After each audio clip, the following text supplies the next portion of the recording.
एक बार महात्मा बुद्ध किसी गांव में प्रवचन दे रहे थे। वे अपनी बात को समाप्त करते हुए बोले, मानव के दुख का कारण है स्वयं को किसी से बांधना। जहां भी मोह होता है, बंधन होता है, वहां दुख स्वयं ही उत्पन्न हो जाता है। अत अपने बंधनों को जानें और उनसे बाहर निकलने का प्रयास करें। इसके बाद उन्होंने सभी लोगों को आशीर्वाद दिया और फिर अपने आश्रम को लौट गए। अगले दिन उनसे एक व्यक्ति मिलने आया। वह बुद्ध को दंडवत करता हुआ बोला, महात्मन, मैंने कल आपका उपदेश सुना।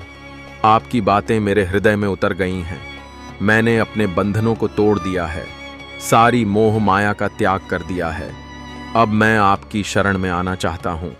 उस व्यक्ति की बातें सुनकर बुद्ध मुस्कुराए और धीरे से बोले, मुझे विस्तार से बताओ वत्स, तुमने कौन कौन से बंधन तोड़े और किसका मोह त्याग दिया है? वह व्यक्ति बोला, मेरे घर पर मेरे बूढ़े माता पिता और पत्नी है। मेरा एक छोटा बच्चा भी है।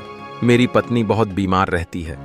उसके कष्ट देखकर मैं अक्सर सोचता रहता था कि वह मर जाए तो उसके कष्ट दूर हो जाएं। उसकी वजह से मैं बहुत दुखी रहता हूं। लेकिन कल जब मैंने आपका उपदेश सुना तो मेरी समझ में आ गया कि मेरे परिवार से मेरा बंधन ही मेरे दुखों का कारण है। अगर मैं इसके चक्कर में पड़ा रहूंगा तो कभी सत्य को नहीं जान सकूंगा।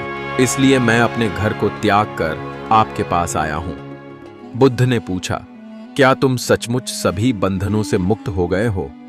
देख लो, कहीं कोई बंधन तुम्हारे पीछे रह तो नहीं गया? वह व्यक्ति बोला, नहीं प्रभु, मैं अपने जीवन की सारी चीजों को पीछे छोड़ आया हूं और अब आगे बढ़ना चाहता हूं। बुद्ध ने कहा, अगर ऐसी बात है तो फिर ठीक है। आज तुम यहीं आश्रम में रुको। कल मैं तुम्हें बताऊंगा कि तुम्हें क्या करना है। बुद्ध ने अपने एक शिष्य की ओर इशारा किया। शिष्य ने उसे आश्रम के अतिथि कक्ष में पहुंचा दिया। वह व्यक्ति उत्सुकता पूर्वक आश्रम की गतिविधियां देखता रहा। उन्हें देखकर वह बहुत प्रसन्न हुआ और अपने सौभाग्य पर इतराता रहा। अगले दिन बुद्ध ने उस व्यक्ति को एक कार्य सौंपते हुए कहा, तुम्हें पूर्व की दिशा में जाना है। वहां पर तुम्हें एक गांव मिलेगा। गांव के बाहर ही एक साधिका का घर है।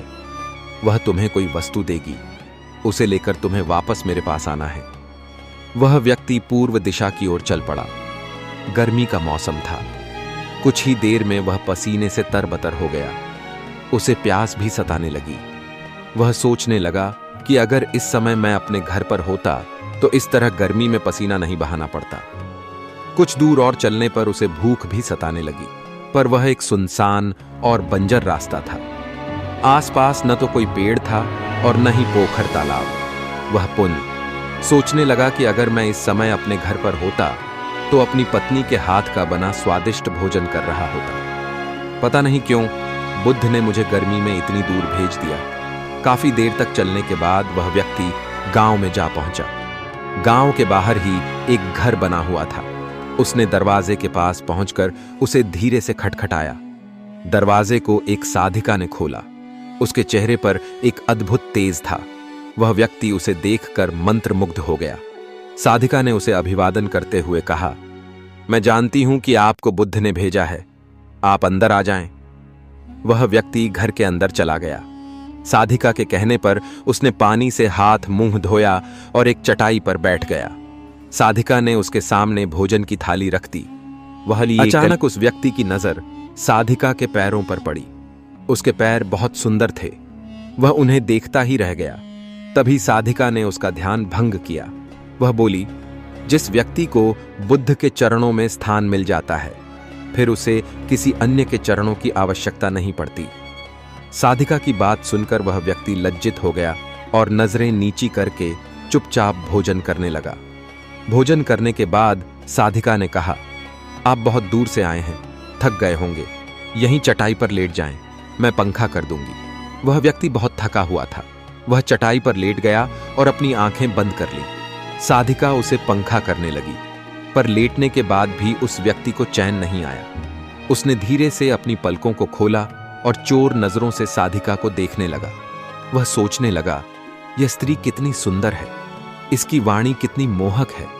अगर यह मेरी पत्नी होती तो मेरा जीवन स्वर्ग बन जाता। साधिका इसके मन की बात समझ गई। वह बोली, शरीर में कुछ नहीं रखा है, यह केवल मांस, मज्जा और अस्थियों का जोड़ है। जो व्यक्ति इसके आकर्षण से मुक्त हो जाता है वही सत्य को प्राप्त कर पाता है। यह सुनकर वह व्यक्ति घबरा गया। वह चटाई से उठ बैठा और बोला, अब मुझे बुद्ध के पास जाना चाहिए। कृपया आप मुझे वह सामान दे दें जिसके लिए बुद्ध ने कहा था। साधिका ने मुस्कुराकर जवाब दिया, बुद्ध ने आपको जिस कार्य के लिए भेजा था वह पूर्ण हो चुका है। साधिका की यह बात उस व्यक्ति को समझ में नहीं आई। वह दरवाजे की ओर बढ़ चला। दरवाजे के पास पहुंचकर वह एक क्षण के लिए रुका और पलटकर बोला, क्या आप अंतर्यामी हैं? आपने मेरे मन की बातें कैसे समझ लीं? वह स्त्री मुस्कुराते हुए बोली, बुद्ध की कृपा से मैं मोह माया से ऊपर उठ चुकी हूं, इसलिए भावनाओं से निर्लिप्त हूं और किसी के चेहरे को देखकर उसके मन में उठने वाले विचारों को समझ लेती हूं। उसकी बातें सुनकर वह व्यक्ति एक बार पुनः लज्जित हुआ और सोचने लगा कि जिस स्त्री ने सच्चे मन से मेरा सत्कार किया, मैं उसके बारे में क्या क्या सोचता रहा। उसके बाद वह बुद्ध के आश्रम की ओर लौट पड़ा। आश्रम में पहुंचकर वह व्यक्ति बुद्ध के चरणों में गिर पड़ा और बोला, महात्मन, मुझे क्षमा कर दें, मैं बड़ा पापी हूं। उसकी बात सुनकर बुद्ध मुस्कुराए और बोले, मैंने तुम्हें साधिका के पास इसीलिए भेजा था ताकि तुम अपने आप को देख सको। अब मुझे बताओ, क्या तुम सचमुच मोह और बंधन को त्याग चुके हो? वह व्यक्ति कुछ नहीं बोला। वह नजरें नीची किए चुपचाप खड़ा रहा। बुद्ध ने कहा, बाहरी बंधन और मोह को त्यागने से हम बंधन मुक्त नहीं होते। दरअसल बंधन और मोह हमारे भीतर होता है। तुमने परिवार को छोड़ दिया और सोचा कि मैं बंधन मुक्त हो गया, लेकिन जैसे ही तुम्हें अवसर मिला तुम्हारे भीतर का मोह जाग उठा और इसी वजह से आज तुम अपने आप को पापी समझ रहे हो। मुझे क्षमा कर दें प्रभु। उस व्यक्ति ने अपने हाथ जोड़ दिए। फिर वह धीरे से बोला, आप सही कह रहे हैं, मैं केवल अपनी पत्नी से पीछा छुड़ाना चाहता था। वह बहुत बीमार रहती है। 1 वर्ष से हमारे बीच संबंध भी नहीं बन पाए। मैं कुछ ज्यादा कमाता भी नहीं हूं, इसलिए मैं अपने परिवार के दायित्वों का निवर्हन भी ठीक ढंग से नहीं कर पा रहा हूं। शायद इसीलिए मैं अपने परिवार से पीछा छुड़ाना चाहता था। पर अब मैं समझ गया हूं, मेरा परिवार ही मेरा सत्य है और उसके दायित्वों का निवर्हन ही असली कर्म है। बुद्ध बोले, मैं जो कुछ भी कहता हूं वह अपने अनुभव के आधार पर कहता हूं। लोग मेरी बातों को सुनते तो हैं, पर वे अपने स्वार्थ के अनुसार ही उसका अर्थ ग्रहण करते हैं। इसीलिए मोह, माया, कामना, इच्छा, वासना, क्रोध को लोग बाहर की ओर खोजते हैं, जबकि यह हमारे भीतर ही है। हम दूसरों को देखकर तरह तरह की कामना करने लगते हैं। कामना से इच्छा जन्म लेती है, इच्छा से वासना पैदा होती है और वासना की पूर्ति न होने पर क्रोध उत्पन्न होता है। यह सब एक दूसरे से जुड़े हुए हैं। क्रोध के लिए हम सदैव दूसरे को जिम्मेदार ठहराते हैं, जबकि क्रोध का स्रोत हमारे भीतर है। तुम चाहोगे तो क्रोध आएगा, तुम चाहोगे तो क्रोध नहीं आएगा। हर नहीं होते, हमारे मन में होते हैं। हम मन से ही किसी से बंध जाते हैं और मन के कारण ही हम दुख पाते हैं। लेकिन जो व्यक्ति इन बातों की गहराई तक पहुंच जाता है वह दुखों से हमेशा हमेशा के लिए मुक्त हो जाता है।